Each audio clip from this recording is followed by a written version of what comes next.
मंच को नमन करता हूँ। ये मेरा सौभाग्य है कि जिस पुस्तक को केंद्र में रखकर ये परिचर्चा की जा रही है उसकी भूमिका लिखने वाले आदरणीय डॉक्टर लक्ष्मी शंकर वाजपेयी जी और आदरणीय सीता सागर जी हम मंच पर उपस्थित हैं। ये मेरी बहुत मैं भाग्यशाली हूँ। प्रोफेसर विशंबर शुक्ल जैसे प्रकांड विद्वान इस मंच पर मुझे आशीर्वाद देने के लिए उपस्थित हैं। मैं उनको भी नमन करता हूँ। मेरे सामने जो बड़े बड़े साहित्यकार लोग बैठे हैं, साहित्य प्रेमी बैठे हैं, उन सबको नमन करता हूँ। मेरे रंजीता जी देहरादून से आई हैं इस कार्यक्रम में सम्मिलित होने के लिए, उनका हार्दिक अभिनंदन करता हूँ। सीमा जी अमर भारती संस्थान से, सभी मेरे मित्र बैठे हुए जिनसे अभी परिचय किया था। बहुत लंबा हो जाएगा, कौन सा बैठे हैं, बहुत लंबा पर चर्चा हो जाएगी क्योंकि सीता जी का आदेश है कि समय कम है और हम उसको जल्दी समाप्त करेंगे। मैं सिर्फ ये कहना चाहता हूँ कि मैं बार बार ये कहता हूँ कि मैं कवि नहीं हूँ, साहित्यकार नहीं हूँ, मैं साहित्य प्रेमी हूँ, पाठक हूँ। अच्छी कविताएं सुनना मुझे पसंद है, अच्छा जो साहित्य उसको पढ़ना पसंद है। लेकिन जीवन के जिन पगडंडियों पर चलते हुए, मोड़ों पर पहुँचते हुए, पड़ावों पर पहुँचते हुए, भटकनों के दौर में जो कुछ भी मेरे मन में आया उसको कहीं छोटा मोटा लिख लिया करता था। और सीता जी की प्रेरणा से आज यहाँ उपस्थित हैं। उनके हाथों में कुछ चीज़ें पहुँची और उन्होंने मुझे प्रेरित किया कि वो काव्य के रूप में आना चाहिए, कविता संग्रह के रूप में आना चाहिए। और इस मंच पर मैं कह रहा हूँ कि अगर ये संकलन कहीं आ पाया है और इसका ये आज इस पर परिचर्चा हो रही है, इसका पूरा श्रेय सीता जी को जाता है। उन्हीं के मार्गदर्शन में इसका प्रकाशन हो पाया है। आदरणीय लक्ष्मी शंकर वाजपेयी जी ने उसकी भूमिका लिखी, ममता केलन जी यहाँ पर नहीं है, उन्होंने इसकी भूमिका लिखी।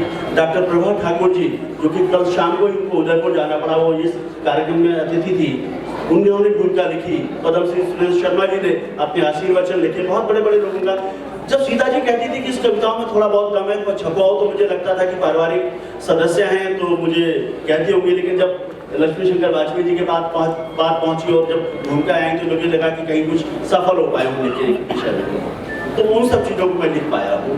तो ये तो आप समीक्षक बता पाएंगे क्या कुछ लिख पाया हूँ, नहीं लिख पाया हूँ। एक बात जो क्योंकि मैं बात काव्य की हो रही है, उस काव्य के साथ बहुत छोटी सी बात कौन सा मैं जोड़ना चाहूँगा। मुझे लगता है यहाँ हम जिस पुस्तक मेले के मंच पर हैं, यहाँ पे बहुत सारे पब्लिशर्स हैं, बहुत सारी किताबें हैं, हिंदी की बहुत कुछ साहित्य लिखा जा रहा है, बहुत कुछ सृजन किया जा रहा है। वो सृजन तभी सफल हो पाएगा जब उसको पढ़ने वाले पाठक। बात मैं उंगली वही उठाता हूँ प्रोफेसर साहब जहाँ भाषा की बात होती है। मैं लंबे समय से भाषा की लड़ाई लड़ रहा हूँ। केदार भाई जी यहाँ बैठे हैं, विजय राय साहब बैठे हैं, हम लंबे समय से हिंदी भाषा की लड़ाई लड़ रहे हैं। साहित्य वही बढ़ेगा जब भाषा बचेगी। हम लोग हिंदी के लेखक के हिंदी के सृजन करते हैं, वो तब तक पहुँचेगी जब वो लिखी जाएगी। और लंबे समय तक हिंदी के लिए काम करने के बाद हमने ये महसूस किया कि हमें अब दिशा अपनी बदलनी होगी। हम हिंदुस्तानी भाषा की बात करेंगे। हमारी भाषा तभी जिंदा रहेगी जब प्रांतीय भाषाएं जिंदा रहेंगी, क्षेत्रीय भाषाएं जिंदा रहेंगी।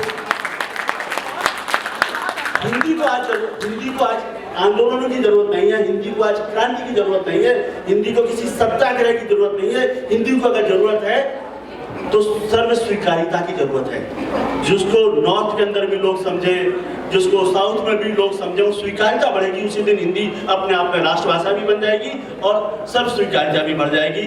जरूरत इस बात की है कि हिंदी के साहित्य को अन्य भाषाओं के अंदर उनका अनुवाद हो, उनकी क्षेत्रीय भाषाओं का अनुवाद हिंदी में हो, हम एक दूसरे के नजदीक जाएं, उसको समझें, हिंदी अपने आप ही चल पड़ेगी। ये बात है। तो जो हिंदी में जो भी सृजन हो रहा है, मैं इस सभी साहित्य प्रेमियों से ये जरूर कहना चाहूँगा कि हिंदी भाषा के लिए, साहित्य के लिए उस दिशा में जो लोग काम कर रहे हैं उनका हाथ बढ़ाएं। हम इस दिशा में काम कर रहे हैं। मैं आप लोगों को आह्वान करता हूँ कि आप हमारा इसमें जरूर इसके बीच में सहयोग करिए, तभी हमारा सृजन जिंदा रहेगा। पहली बात। अब इसके बाद मैं समझता हूँ जहाँ तक हिंदी की जो पुस्तकें लिखी जा रही हैं, सामान्यतः हम जो गिफ्ट देते हैं उसमें हम किताबें देने लग जाएंगे, किताबों को खरीद के पढ़ा जाए।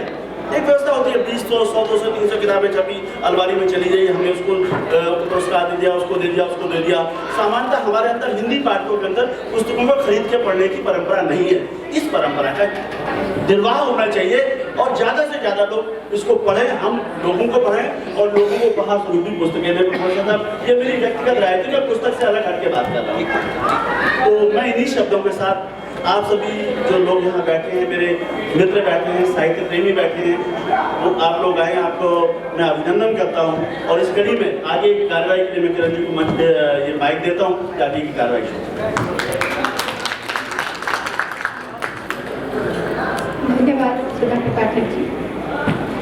जहाँ तक हिंदी की बात चली है तो मैं इसमें एक बात और जोड़ी कि जो महायात्रा पे निकल रहे हैं साहित्यकार, वो हमें इतना कुछ दे रहे हैं कि अगर हम उन्हें ठीक से सहेज पाते तो आज हिंदी के लिए हमें इतना नहीं बोलना पड़ता।